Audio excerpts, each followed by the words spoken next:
Hey everyone, well, you know what? Today I thought we would talk about art as an asset class and an investment. So the first thing is I wanted to show you a piece that I actually did. This is done on paper, pen and ink, done using the investment formulas from my investment textbooks. And it was meant to show the ubiquity of money and finance in our society. If you can see that, it's a picture of Times Square. But my point with this is to tell you that art can be a great portfolio diversifier. It can be an inflation hedge. It's also tangible and scarce, meaning you get to enjoy it and you can put it up on your wall and see what happens. But you don't have to have a ton of money to get started. You could start out with, say, $500 to $1,000. Go visit art schools or sachiart.com, or even the Real Real has art that you can buy. Just buy what you love. Make sure that it's authentic. If you see something that's a Picasso for $10,000, it's not a Picasso. So you need to be smart about it as well. But it can also be really fun and enjoyable. In my case, we ended up buying a piece of art from the San Francisco International Art Fair that turned out to be the down payment on our house. So it could be lucrative as well. I will tell you that whole story on YouTube. I'll post that story on YouTube if you're interested. But in the meantime, why don't you tell me, if you could own any one piece of art in the world, what would it be and why? Post that in the comments. I'd love to hear about it. As always, I'm here to guide your finances and elevate your wines. Talk to you again.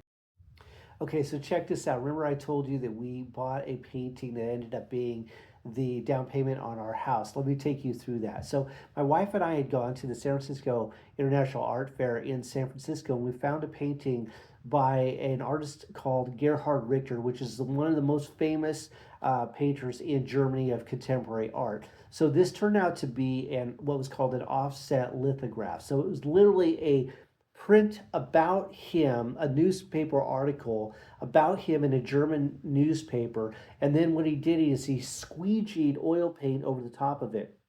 So it was kind of like a semi-original painting, and it was number 3 of 32. So this thing was $10,000. I was completely terrified of this thing. We ended up buying it on a credit card, which I would not recommend, but we ended up paying it off as absolutely quick as we could. So I was for months just terrified of hanging this thing in our house. It's like having a car in our house, right? So I figured, look, what we'll do is we could sell it back to Sotheby's and Christie's. So I ended up, 2 or 3 years later, I went back and I called them. I said, look, this is the artwork that we have. Would you be interested? They said, absolutely, this would be great, but it's too new. And I'm like, too new? What are you talking about? They're like, no, no, no, keep it, enjoy it. I'm like, oh my God, I didn't think of that, right? So I kept it for a longer period of time. So another 2 or 3 years. Now, fast forward to 2007, 2008, okay? The financial crisis. So I'm poking around online to a website called artnet.com, and I happen to find our edition or our artwork being sold online by a Swiss gallery, edition 10 of 32. Remember, ours was edition 2 of 32 for 54,000 euros. I almost fell out of my chair. So I panicked. I called my friend Paul, who's my art mentor at the time. I said, Paul, what do I do? How do I sell this thing?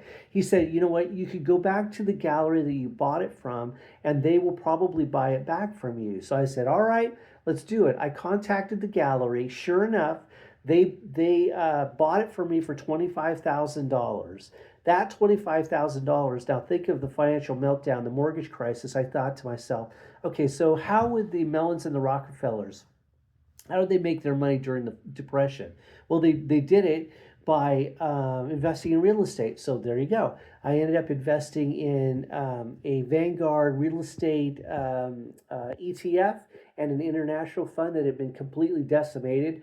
Wrote it up, and there you go. That was the down payment for our house. So kind of a cool story. I don't know if that would happen again, but anyway, it worked out for us. All right. So take care, guys.